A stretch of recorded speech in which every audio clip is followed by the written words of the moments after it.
Subhanahu wa ta'ala yang masih memberikan kesempatan pada kita semua sehingga di sore hari ini kita dapat lagi berkumpul bersama-sama menggunakan umur kita, mengisi waktu kita dengan beribadah kepada Allah Subhanahu wa ta'ala, dengan berbuat taat kepada Allah Subhanahu wa ta'ala. Mudah-mudahan dengan hadirnya kita di majelis-majelis seperti ini, majelis zikir, selawat dan juga ilmu, Allah tambah iman kita, Allah tambah kekuatan di dalam iman di dalam dada kita, juga Allah tingkatkan mudah-mudahan Islam kita juga ihsan kita, amin ya rabbal alamin. Al-Habib Ahmad bin Zain Al-Habsyi, beliau senantiasa masih memberikan pelajaran-pelajaran kepada kita semua melewati kitab beliau Ar-Risalah Jami'ah, yang mana yang minggu-minggu dulu kita telah selesai membahas tentang sembahyang. Alhamdulillah sudah selesai tentang rukunnya, kemudian sebahagian syarat-syaratnya sudah selesai, dan mudah-mudahan kita kawal menerapkan di dalam kehidupan kita sehari-hari.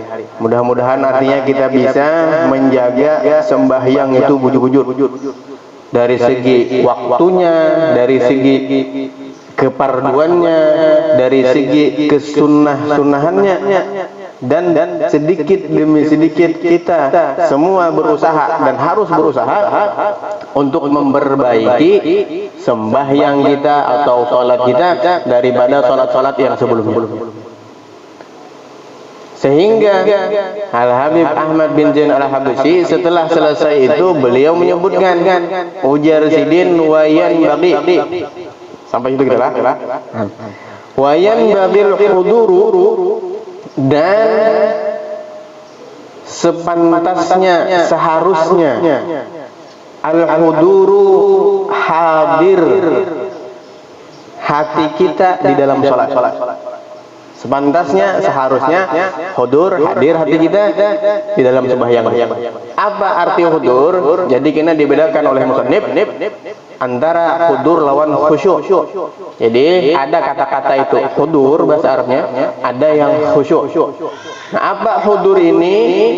Wahwa, artinya an ya'lama, bahwa mengetahui ia, orang yang sembahyang tahu bima yaqulu, apa yang ia kata, apa yang ia baca, apa yang ia pandirkan, tahu. Ingat. Nah, biar ada juga sebahagian orang sembahyang cuman kada merasa yang dipandirkan itu apa. Kita merasa. Sehingga apa? Sehingga terkadang di waktu ruku terbaca tahiyat ruku. Kan seharusnya kita membaca subhana rabbiyal azimi wa bihamdihi. Ini bisa terbaca tahiyat, at-tahiyatul mubarakatuh. Sudah berselawat sampai selawat Allahumma shalli ala sayyidina Muhammad wa ala sayyidina Muhammad, hanya ingat bahwasanya ini itu dalam ruku. Nah, itu artinya sebahagian orang, dan bahkan bisa banyak, bahkan kita bisa mengalaminya juga seperti itu. Sebahagian orang tidak tahu, tidak sadar apa yang dia ucap waktu sembahyang, maka orang itu kada hudur. Bahkan sebagian orang terbaca Fatihah waktu duduk antara dua sujud. Duduk antara dua sujud, terbaca surah Fatihah. Sudah hendak habis Fatihahnya, ghairil maghdubi alaihim, hanya sadar, oh aku nih sekalinya duduk antara dua sujud. Terbaca surah Fatihah. Lalai dia, lupa dia.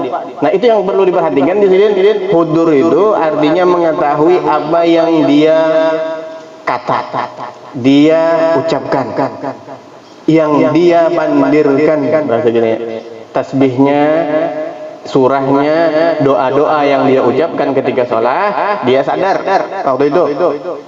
Kemudian wayaf'al, tahu apa yang dia berbuat. Sekarang aku sedang ruku, sekarang aku sedang i'tidal, sekarang aku sedang sujud, sekarang aku sedang duduk di antara dua sujud. Sadarnya. Nah, itu dinamakan sudah hudur. Hudur sudah. Tahu apa yang diucap, tahu apa yang dikerjakan. Itu sudah namanya orang tersebut hudur dalam sembahyangnya. Nah, Nah, ini perlu kita perhatikan diri kita masing-masing. Diri kita masing-masing. Tatkala aku ini berdiri, ini waktu berdiri, sekarang tahu aja masing-masing lah. Ini berdiri, kemudian selesai kena berrukuk. Nah, habis itu pulang ujar Sidin, dan seharusnya juga sepantasnya al khusyuk di dalam sembahyang. Apa itu khusyuk? Kita bubuhan pesantren, santri-santriwati harus bisa membedakan. Al-fawarik itu penting. Al-fawarik, pembeda antara ini lawan ini. Penting benar. Terkadang bahkan bisa digaris bawahi antara pembeda itu. Biasanya thalabul ilm harus tahu yang pembeda itu. Beda antara hadiah lawan sedekah biasanya. Beda di antara jual beli dengan salam, titip menitip. Nah, itu harus tahu bukan thalabul ilm. Dan kita sini membedakan antara hudur lawan khusyuk. Sekalipun ada kesamaan, nah, cuman khusyuk lebih ada arti yang lebih. Khusyuk apa artinya? Wa huwa sukunul a'da, yaitu tenangnya anggota tubuh, tenang, ada terlalu banyak bergerak. Dihinggapi lalat sedikit saja sudah bergerak, menyembah. Apalagi dia ikut nyamuk. Sudah bergaruh, sudah 4-5 kali bisa bergaruh. Kita jangan terkecoh. Jangan terkecoh dengan yang membatalkankah apakah tidakkah. Sembahyang kita ini kada batal juga andai kata jikalau kita bergerak 1 atau 2 kali berturut-turut. Asal jangan sampai 3 kali. Kan pembatal sholat itu kalau kita bergerak 3 kali berturut-turut. Kalau kita bergerak 3 kali berturut-turut, maka hukum sembahyang kita itu batal. Kalau kita bergerak cuma sekali 2 kali, itu hukumnya kada batal sembahyang kita, sah-sah aja. Cuman kalau kita bergerak waktu itu, maka kita kada termasuk orang-orang yang khusyuk dalam sembahyangnya. Kalau kita bergerak sekalipun gatal, sekalipun andai kata panat atau apa. Nah, di waktu situlah kita harus belajar lah. Tunggal dikitan belajar menahani kayak apa supaya jangan bergerak tuh. Jangan bergerak. Ini ada orang sembahyang bahano.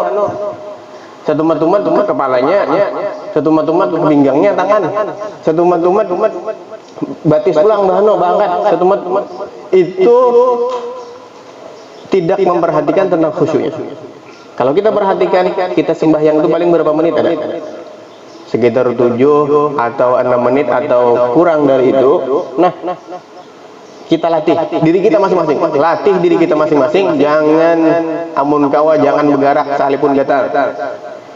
Sekalipun panat, andai kata. Nah, kecuali kita tidak bisa lagi kita menahan. Oke lah sekali andai kita bergeraknya kan. Nah, karena kada batal juga sembahyangnya, gitu. Cuman jangan biarkan juga kita. Jangan biarkan sedikit-sedikit dia bergerak, sedikit-sedikit bergerak. Gara-gara apa? Gara-gara ini gerakan yang kadang membatalkan sholat juga, ujarnya gitu. Nah, padahal dia lupa tentang khusyuk ini. Itu makna yang pertama. Kemudian sukunul ada ditambah lagi kemudian hudurul qalbi. Khusyuk ini badannya tidak bergerak-gerak, wa hudurul qalbi, hatinya hadir. Hatinya tidak ada membawa gretek atau was-was yang lain selain dia mengingat bahwa dia di hadapan Allah Subhanahu wa ta'ala waktu itu.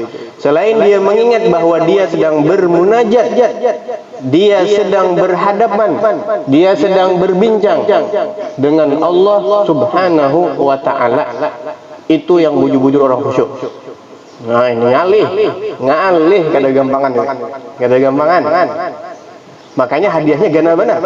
Apa ujar Allah Ta'ala yang menyebutkan di surah Al-Mu'minun yang pertama itu? Ujar Allah Ta'ala, qad aflahal mu'minun, beruntung orang-orang mukmin. Jadi orang yang mukmin dibanding dengan orang yang kada mukmin, jauh benar untung orang mukmin, jauh. Sekalipun orang mukmin ini andai kata orangnya biasa-biasa aja. Orangnya andai kata miskin, orangnya kada bisi pangkat, orangnya andai dikucilkan orang, cuman Allah Ta'ala muliakan dirinya dengan iman, tetap mulia orang tersebut. Apalagi orangnya kaya, orangnya berpangkat, orangnya terhormat, andai kata makin mulia lagi ditambah dengan kemuliaan iman. Allah Ta'ala menyebutkan sifat iman itu yang melebihi keberuntungan daripada standar orang-orang mukmin. Allah Ta'ala sebutkan yang pertama adalah alladzina hum fi salatihim khashi'un. Orang-orang yang dalam sembahyangnya ada kekhusyuan dalam hatinya. Khashi'un, khusyuk. Apa itu khusyuk tadi? Yaitu anggota tubuhnya ketika salat dia tidak bergerak, kemudian hatinya tidak bergeretek dengan yang lain. Hatinya hadir bahwa dia sekarang ada di salat, dia sekarang bersama Allah Subhanahu wa taala, dia sekarang bermunajat, dia sekarang berada di hadapan Allah Subhanahu wa taala. Dan kadang mudah. Kadang mudah kalau kita kadang mau melatih, kadang mau. Makanya khusyuk ini awwalu ma yurfa'u minal ardi al khusyuk. Sesuatu yang pertama diambil kena oleh Allah Subhanahu wa taala, yang ada Allah Taala berikan kepada ummah ini al khusyuk. Khusyuk ini pertama diambil. Kekhusyuan hadirnya hati kepada Allah Subhanahu wa taala.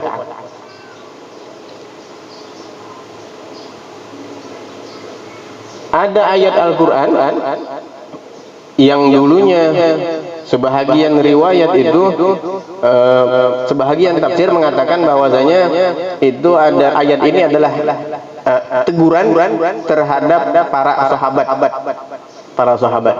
Apa ayat tersebut? Alam ya'ni lilladzina amanu an takhsha'a qulubuhum li dzikrillah. Ya Allah Ta'ala sudah lawas diberikan iman dan Islam mereka para sahabat, dan ini sebenarnya bukan kita. Kalau kita meyakini orang para sahabat khusyuknya luar biasa, hudurnya kepada Allah luar biasa, cuman itu mengajarkan kepada kita sebenarnya. Alam ya'ni lil ladzina amanu, tidakkah sampai sudah waktunya, tidakkah merindukan sudah waktunya orang-orang beriman ini? Apa dengan apa dia merindukan? Antakhsha'a qulubuhum li dzikrillah, untuk merasa khusyuk hati mereka tatkala mendirikan sembahyang atau berzikir kepada Allah Subhanahu wa taala. Ya, kita yang diberikan iman nih berapa tahun sudah kita? Yang umurnya 40 tahun sudah Allah Taala berikan iman berarti. Yang umurnya 20 tahun sudah. Yang umurnya 30 tahun. Yang umurnya kurang dari itu atau lebih dari itu sudah Allah Taala berikan. Biar Allah Taala masih belum merindukankah lagi untuk khusyuk kepada Gue? Masih belum merindukankah lagi untuk hadir di sembahyangnya, di dalam berzikirnya kepada Gue? Apakah hatinya masih ke sana, hatinya masih ke situ, ke atas, ke bawah, lupa dia hatinya bersamaku ya Allah Subhanahu wa taala. Itu sebenarnya apa namanya, teguran lawan kita. Teguran. Sebahagian sahabat tatkala mendengar atau membaca ayat itu menangis tersungkur. Bahasa kitanya menangis luar biasa. Menangis kenapa? Ini teguran lawan aku jadi. Ini aku yang ditegur sudah berapa tahun aku nih memiliki iman ini, memiliki Islam ini. Cuman sampai wahai ini kereda khusyuk itu ngalih untuk didapatkan. Cuman wahai ini jadi pengakuan sidin masih belum khusyuk aku nih. Ya. Nah, khusyuk untuk kita mendapatkan, maka kita pun harus melatih diri kita. Latihan, tunggal dikitan. Sembahyang hari ini kita usahakan hadir hati kita, khusyuk hati kita di takbiratul ihram yang pertama dulu. Jadi tatkala kita mengangkat Allahu Akbar tuh, nah di situ barang dulu, jangan mengingat yang lain, jangan. Latih tiap-tiap sembahyang di takbiratul ula yang pertama, takbiratul ihram yang pertama dulu. Allahu Akbar tuh hati kita bersama Allah Subhanahu wa taala.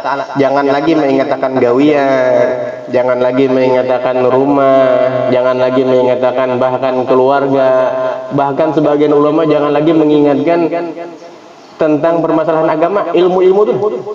Bahkan sampai gitu. Jangan lagi mengingatkan fa'il itu rafa, maf'ul itu mansub, tamyiz itu mansub. Anda kata sekalipun perkara yang seperti itu disuruh kita jangan mengingatkan, jangan. Apalagi perkara dunia, apalagi dunia. Nah, latih dulu yang pertama kita takbiratul ula, takbiratul ihram. Takbiratul ihram, Allahu Akbar tuh, nah hati kita jangan kemana-mana dulu, bujur-bujur. Makanya kan sebelum kita takbiratul ihram itu kita baca Rabbi a'udzubika min hamazati syayatin wa a'udzubika rabbi ayahdurun. Kita berlindung supaya waswasnya jangan masuk.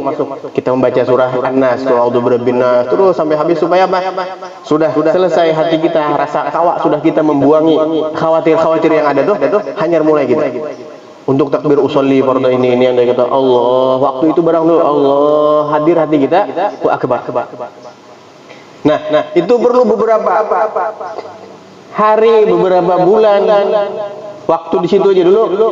Perlu lama melatih yang untuk di situ. Karena bilanya sudah merasa, alhamdulillah sudah kawa takbiratul ula.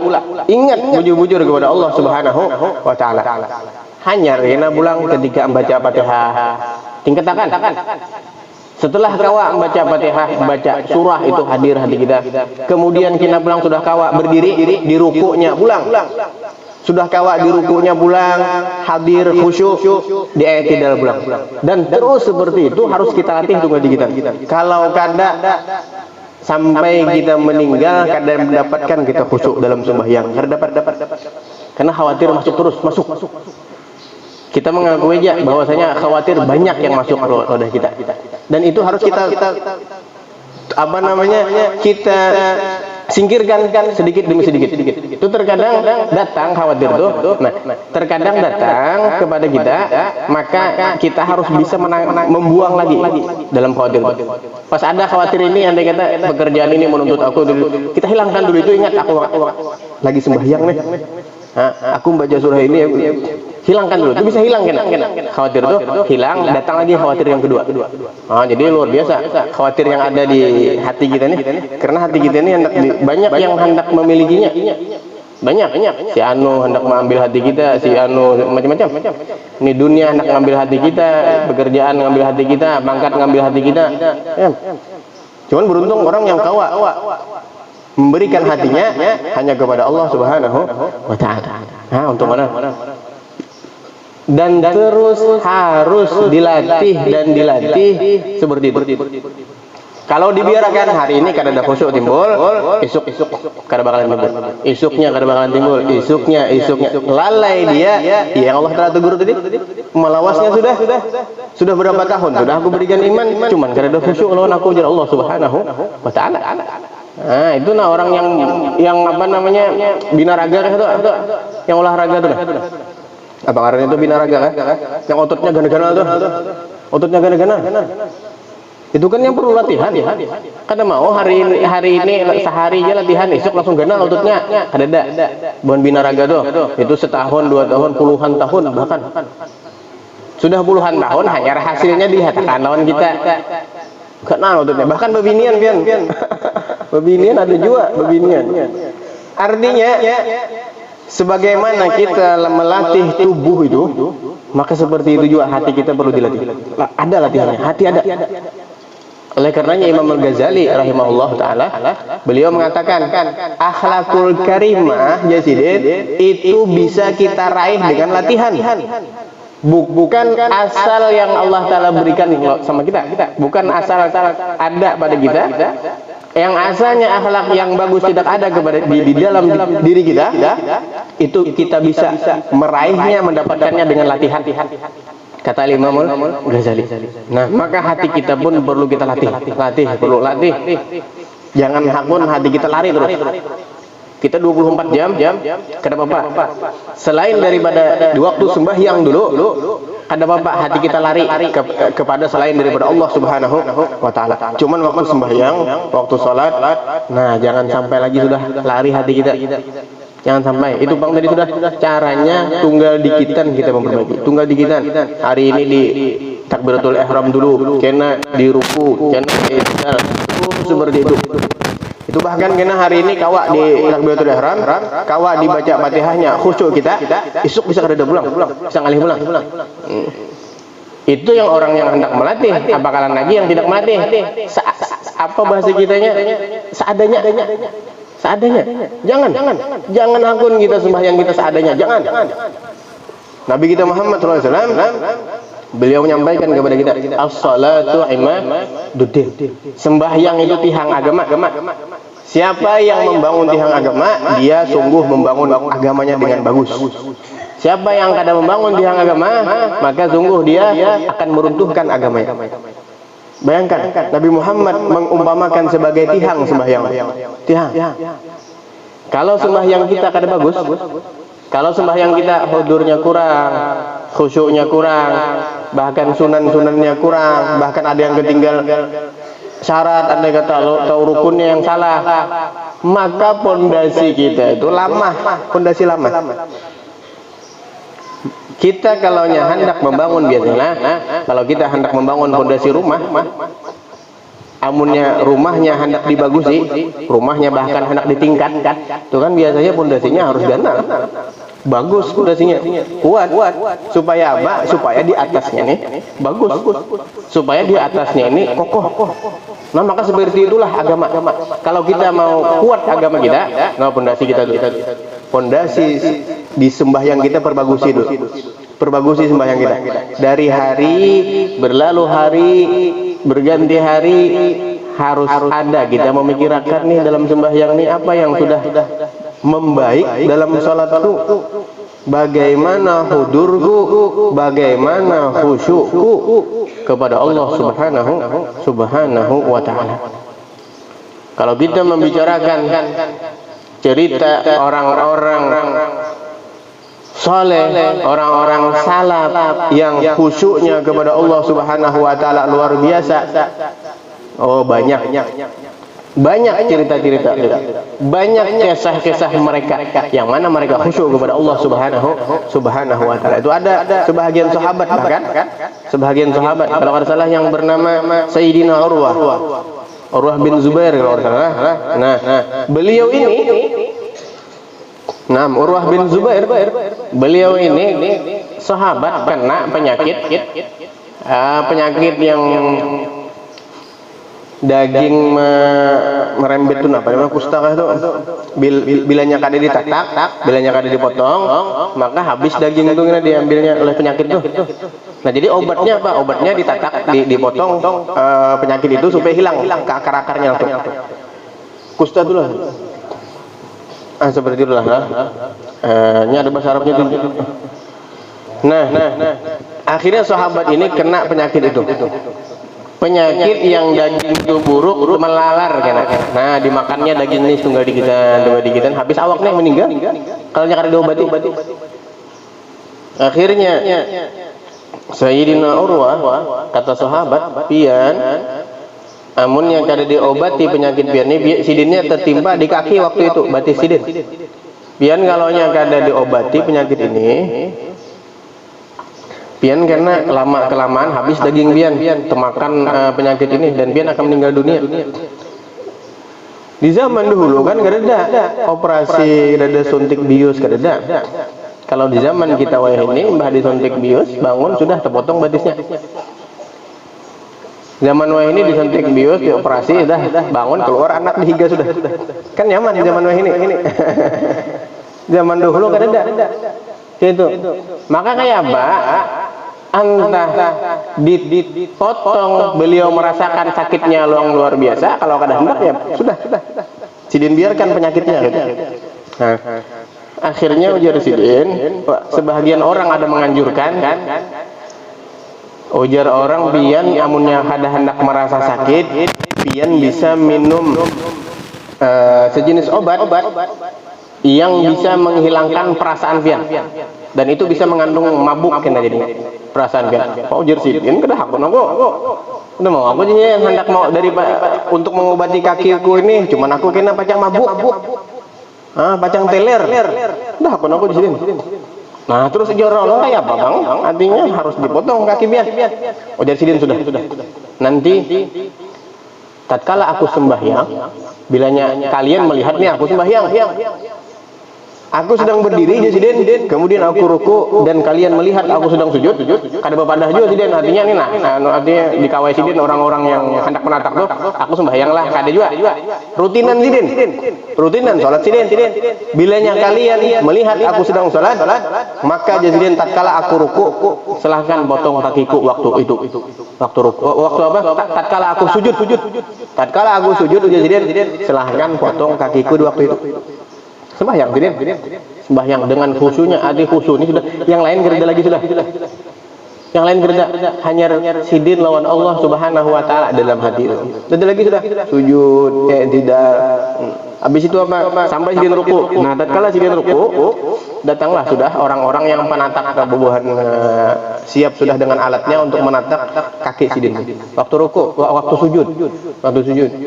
Tatkala sidin sujud, dipotonglah kaki sidin, dipotong. Sudah selesai pemotongannya. Akhirnya ke pinggiran yang pemotong tadi, sidin melanjutkan sembahyangnya. Lanjut sembahyang sidin. Lanjut. Urwah bin Zubair, sahabat Nabi Muhammad sallallahu alaihi wasallam, sampai salam. Sampai ketika beliau salam, assalamualaikum warahmatullahi, assalamualaikum warahmatullahi. Melihat orang berdudukan yang memotong kaki sidin tadi, bingung sidin, kenapa sidin lambatnya, kenapa? Kada ditatak aja mulai tadi kakiku nih. Ada merasa. Apa kata mereka? Ya Urwah, sahabat Rasulullah, kaki pian sudah kami potong. Ternyata hanya sidin melihati, hanya sadar bahwa batis sidin sudah ditatak. Bahwa batis sidin, kaki sidin sudah dipotong. Kada merasa sidin. Kada merasa. Itu kenapa? Saking khusyunya beliau sembahyang, saking khusyunya beliau berada di hadapan Allah Subhanahu wa taala. Hadir hati-hati mereka. Hadir. Hilang sudah perasaan, hilang sudah yang lain-lainnya. Namun kita kayak apa? Kita dihinggapi lalat aja sudah merasa sudah dihinggapi, apalagi nyamuk, apalagi penyangat. Waginnya kita bisa teluncat kita sembahyang tuh, mau diugur penyangat.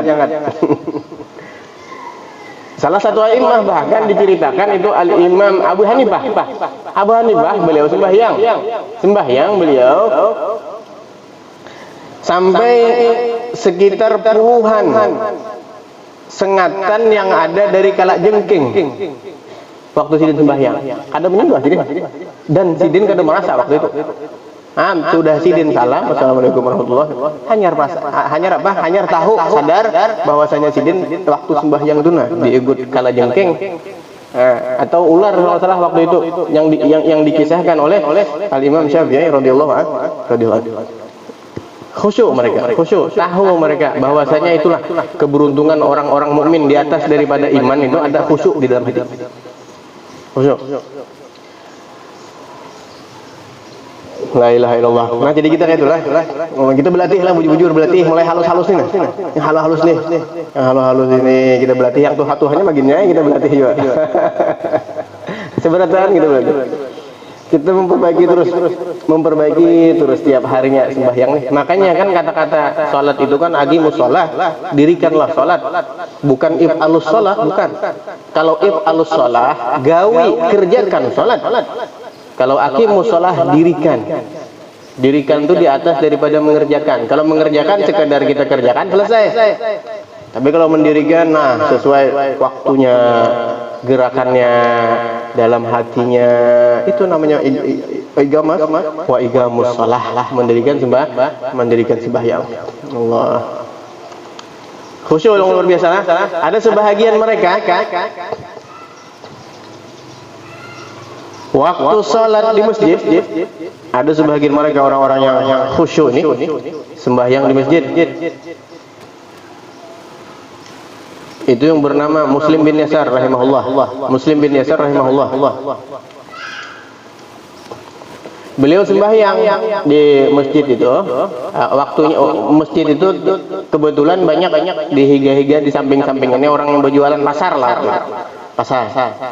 Nah, beliau ini sembahyang di dalam masjid itu, ternyata pas sidin sembahyang dalam masjid itu, saking khusyuknya sidin, waktu itu masjid itu runtuh masjidnya. Mungkin pondasinya lebih kuat lah.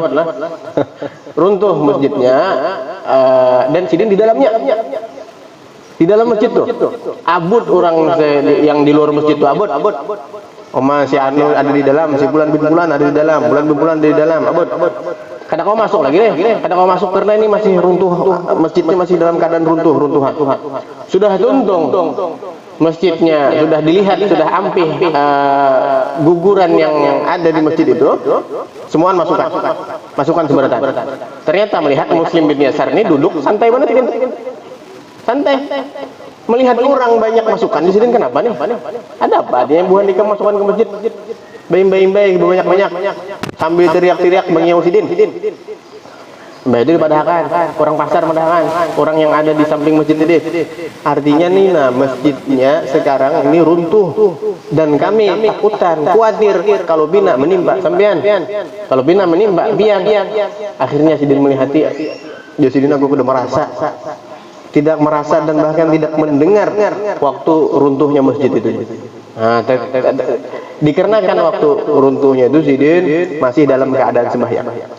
Itu luar biasa. Orang-orang yang khusyuk itu sudah latihan, sudah beberapa tahun mereka sudah latihan yang luar biasa dan ada kesungguhan. Latihan ada kesungguhan. Kalau kita latihan tanpa sungguh-sungguh, kada ada hasil. Kada. Latihan dan sungguh-sungguh pun antara dua. Hasil ada atau kada ada. Apalagi yang latihan kada sungguh-sungguh. Cuman terkadang tiap-tiap orang yang ada harus melatih dan sungguh-sungguh ini, terkadang hasilnya itu diharapkan bisa didapat harapan yang ganar, besar harapan. Dilatih kemudian sungguh-sungguh. Apa sungguh-sungguhnya? Hari ini melatih, esok ia pulang. Besoknya latih lagi. Besoknya waktu sholat latih lagi. Besoknya waktu sholat latih lagi. Kalau cuman hari ini atau bahkan cuman seminggu, setelahnya hampir sudah. Nah, itu kada ada hasilnya. Ya kita sudah sholat seperti itu sudah. Yang penting sholat ya seperti itu. Artinya kita tidak mau memikirkan perkembangan. Tidak mau kita memikirkan perkembangan di dalam sembahyang kita. Orang yang sudah hatinya khusyuk, hatinya hudur di dalam sholat, nah itu kada hendak lagi sudah beambihan sembahyang. Rasa nyaman sudah. Makanya Nabi kita Muhammad SAW, beliau mengatakan, apa kata beliau? Ju'ilat qurratu aini fis shalah. Dijadikan jadi ketenanganku, kenyamananku, ketentramanku ada dalam sembahyang. Kenapa? Itu sudah pimpinan orang-orang yang hudur, pimpinan orang-orang khusyuk, pimpinan orang-orang yang khusyuk. Bila sudah hatinya hadir, bila sudah hatinya khusyuk, kada hendak lagi sudah beambihan di dalam sembahyang. Kada hendak. Salah satu mereka ada apabila sembahyang itu harus ada pendamping di higa sekong. Saking nyamannya dalam sembahyang. Jadi biasa apa pendamping nih? Untuk apa pendamping di higa? Jadi kalau sembahyang sorangan kada ingat di diri, kada tahu lagi bila ambihnya. Kalau sembahyang sorangan. Jadi bila angkat takbir Allahu Akbar, kada ingat lagi sudah ampih. Nah, akhirnya apa? Akhirnya mencari pendamping lah seikung, mencari penjaga seikung. Kan bayangkan, sembahyang ada penjaganya. Gasan apa itu yang menjaga? Untuk apa yang menjaga waktu beliau salat? Ternyata apabila beliau salat di dalam berdiri baca Fatihah, istighraq, kada ingat lagi sudah saking nyamannya sembahyang. Nyaman. Makanya halawah ada, halawah iman itu ada didapatkan. Cuman kita aja yang masih belum. Cuman kita aja yang kada tahu bisa. Itu halawahnya yang luar biasa kata. Mereka mensifatkan itu kadang yang tidak bisa ditakdirkan dengan lisan. Rasa orang beribadah itu kada bisa.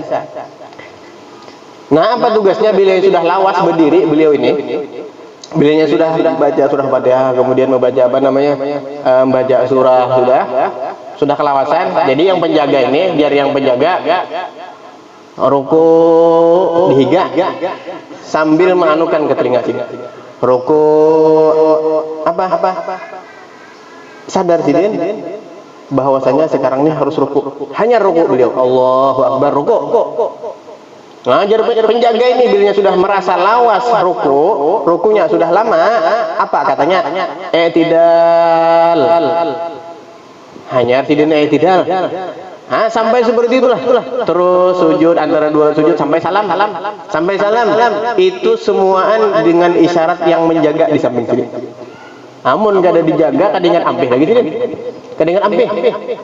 Kada tahu apabila ampihnya kalau kada dia menjaga. Nah, itu kenapa? Kenapa itu? Mereka merasakan hudur, mereka merasakan khusyuk, nyaman dengan Allah subhanahu wa ta'ala, lezah yang mereka rasakan. Makanya kita paling kadang berdoa lah kita. Artinya berdoa, ya Allah, kelezatan yang engkau berikan kepada orang-orang pilihanmu ketika mereka beribadah, berikan juga kepada ulun. Pian mampu memberikan kepada mereka, dan pian lebih mampu lagi memberikan kepada ulun. Ulun tidak harapan, artinya ulun ini tidak bisa seperti mereka. Ulun mungkin tidak terlalu kuat seperti mereka, tetapi dengan rahmat engkau, dengan kemurahan engkau, bisa aja ulun mendapatkan itu. Paling kali kita berdoa. Nah, kemudian diujar Habib Ahmad bin Zain, wa tadabburul qiraah wa tafahumiha, dan tadabbur qiraah ini ada hubungannya juga lawan khusyuk. Tadabbur qiraah memikirkan, memperhatikan bacaan, wa tafahumiha, dan memahami bacaan yang kita baca. Harus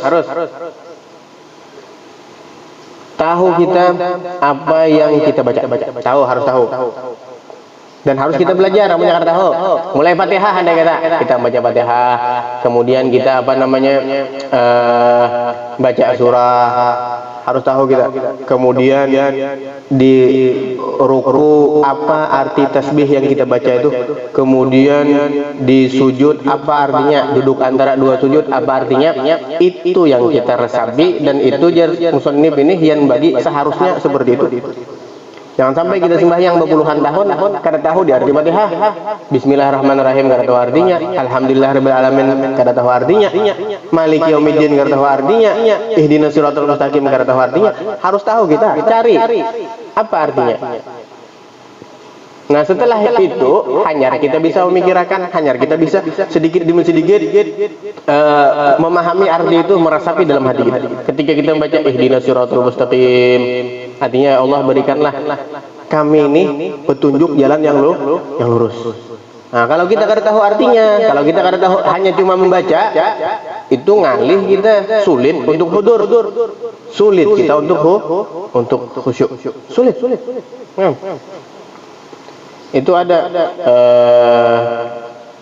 ulama yang berkubur, awal orang yang berkubur di pekuburan Zambal, Syekh Ali Khalaq Basam. Beliau awal pertama yang berkubur di Zambal. Beliau itu bilanya sembahyang membaca ayat, terkadang saking tadabburnya, saking memikirkan dengan maknanya itu, terkadang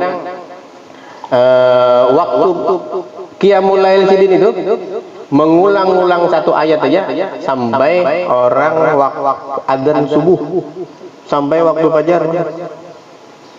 Sini apa yang beliau baca? Innalladzina amanu wa amilus solihati sayaj'alu lahumur rahmanu wudda. Sesungguhnya orang-orang yang beriman dan orang-orang yang beramal soleh akan Allah Ta'ala berikan, akan Allah Ta'ala jadikan mereka itu, atau berikan kepada mereka itu wudda, kasih sayang dari Allah. Nah, akhirnya apa? Sidin membaca itu aja, wudda sampai subuh. Itu aja Sidin baca. Saking Sidin memikirkan dengan makna wudda. Artinya Allah kasih sayang Allah Ta'ala berikan yang luar biasa. Wudda. Nah, kita mulik-mulik gitu kisahnya benar ya. Kisahnya aja kita mulik-mulik gitu.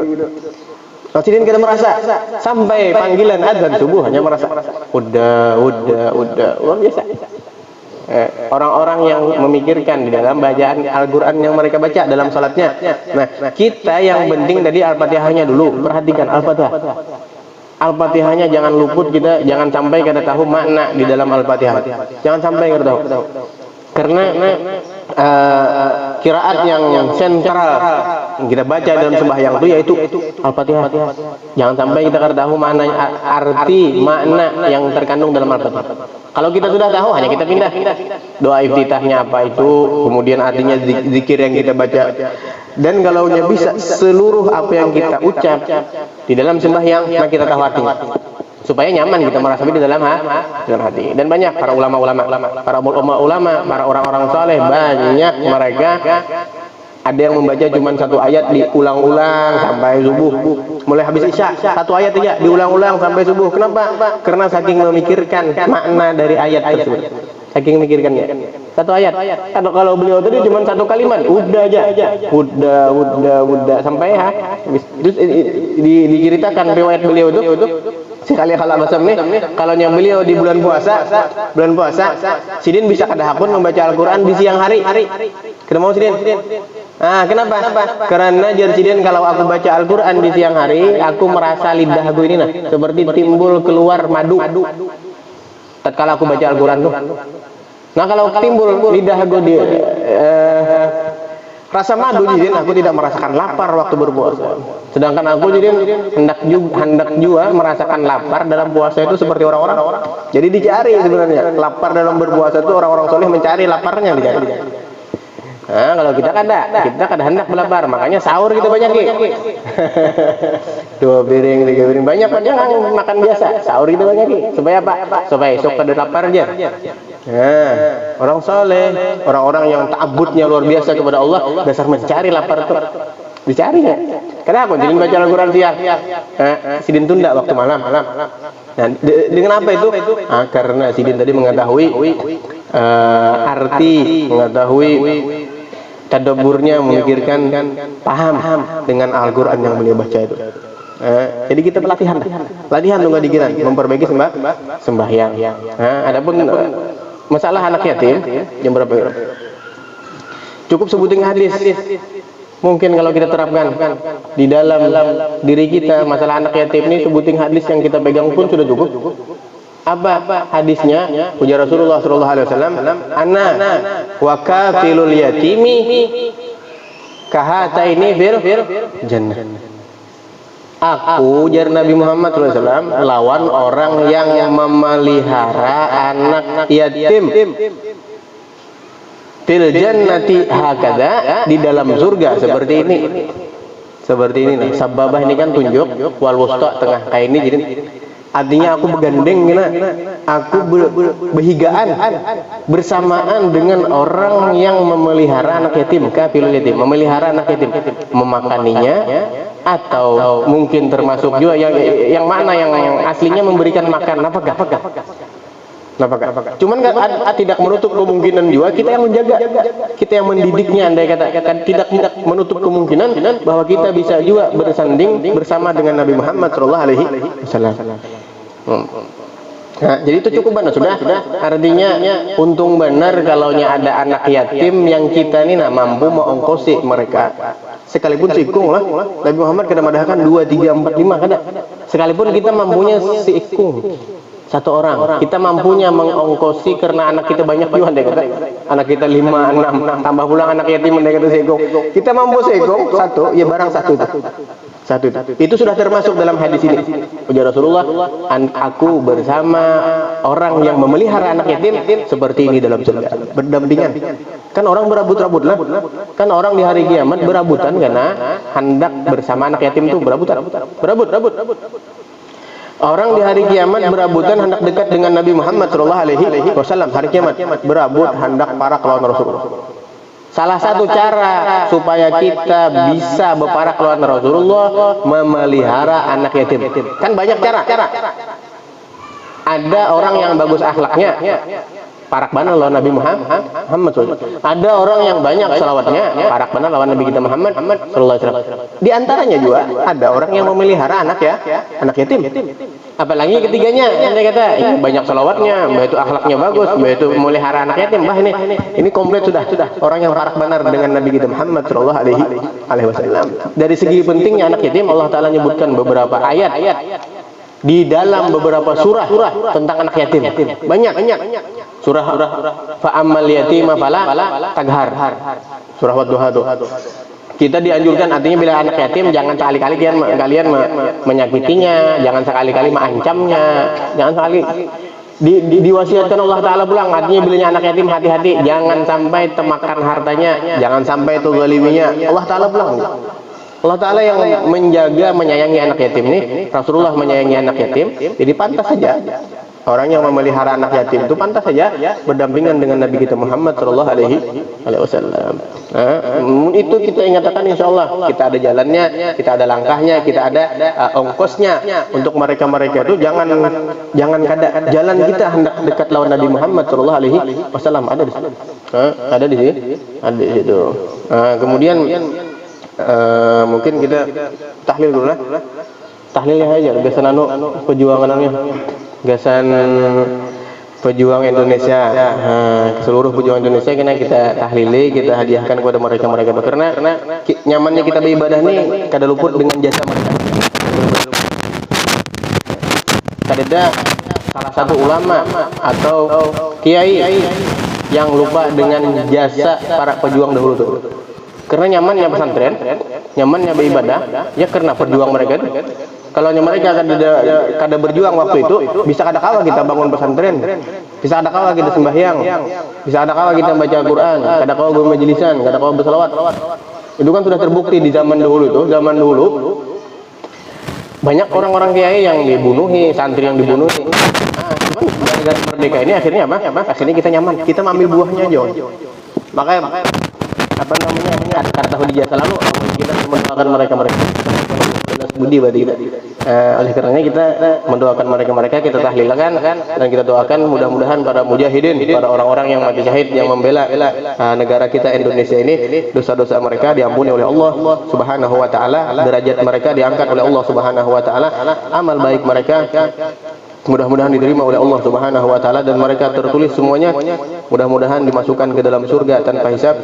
Amin ya rabbal alamin. Sallallahu alaihi wasallam Muhammad wa ala alihi wasallam. Alhamdulillahirabbil alamin. Afdhalul zikri annahu la ilaha illallah